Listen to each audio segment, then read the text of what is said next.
एक समय की बात है, एक बड़े से गांव के बाहर एक बौद्ध भिक्षु अपनी कुटिया बनाकर रहा करते थे। वे बौद्ध भिक्षु बहुत बड़े ज्ञानी और बुद्धिमान व्यक्ति थे। हर रोज़ जब वे उस गांव में भिक्षा मांगने के लिए जाते थे तो अक्सर कोई ना कोई उनसे अपनी समस्या का समाधान पूछते थे और बौद्ध भिक्षु बहुत ही आसानी से बुद्धिमानी के साथ लोगों को उनकी समस्या का समाधान सुझा देते थे।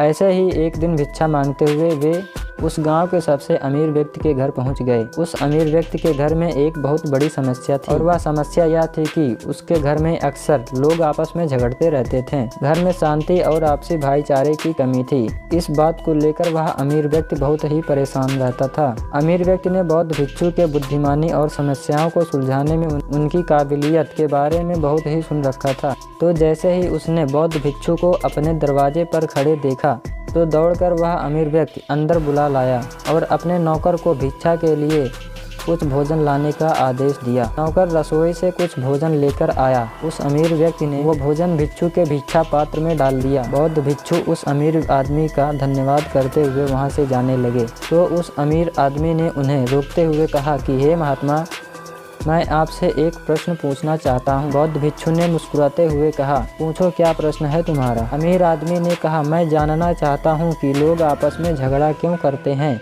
यह सुनकर बौद्ध भिक्षु थोड़ी देर तक शांत रहे और फिर ऊंची आवाज़ में चिल्लाते हुए बोले, मैं तुम्हारे यहाँ भिक्षा लेने आया था, ना कि तुम्हारे फालतू प्रश्नों का उत्तर देने। भिक्षु के मुंह से ऐसी बातें सुनते ही उस अमीर आदमी के क्रोध का कोई ठिकाना न रहा। उसने खुद से नियंत्रण खो दिया और भिक्षु पर जोर जोर से चिल्लाकर उन्हें बुरा भला कहने लगा। उसने कहा, कैसे स्वार्थी व्यक्ति हो, मैंने तुम्हें खाने के लिए भोजन दिया और तुम मुझसे इस तरह से बातें कर रहे हो। उस अमीर व्यक्ति ने गुस्से में बौद्ध भिक्षु से बहुत से अपशब्द कहे, लेकिन बौद्ध भिक्षु बिना एक शब्द बोले शांति से अमीर व्यक्ति की सारी बातें सुनते रहे और वो उन पर चिल्लाता रहा। लेकिन थोड़ी देर बाद जब वह व्यक्ति शांत हो गया तो बौद्ध भिक्षु ने मुस्कुराते हुए कहा, ए मेरे दोस्त, जैसे ही मैंने तुम्हारे साथ बुरा बर्ताव किया, तुम्हें क्रोध आ गया और क्रोध में तुमने मुझ पर बहुत चिल्लाना शुरू कर दिया और अगर उसी समय मैं भी तुम पर क्रोधित होकर चिल्लाना शुरू कर देता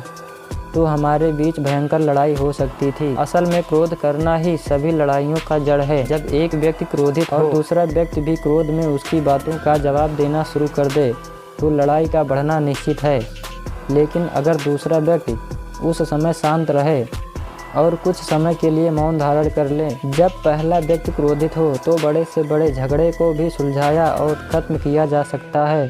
साधारण शब्दों में कहें तो परिवार के सदस्यों का एक दूसरे के प्रति सहनशील होना ही घरेलू झगड़ों को खत्म करने का एकमात्र तरीका है। तो दोस्तों, इस कहानी की सीख यह थी कि चाहे घर हो या दोस्त के साथ या काम की जगह, हमें खुद को स्थिर और शांत रखना चाहिए और अगर हम पर कोई गुस्सा भी होता है तो जहाँ तक संभव हो सके हमें शांति से ही उसका उत्तर देना चाहिए, क्योंकि जैसे ही अपनी शांति खोते हैं और सामने वाले पर क्रोधित होते हैं तो छोटी सी छोटी बात भी बड़ी बन सकती है और हमारा बड़ा नुकसान हो सकता है। तो दोस्तों, अगर वीडियो पसंद आई हो प्लीज़ लाइक कर दीजिए और चैनल को सब्सक्राइब कर दीजिए। हमें आपकी हेल्प की ज़रूरत है। मिलते हैं अगली वीडियो में, तब तक के लिए जय हिंद।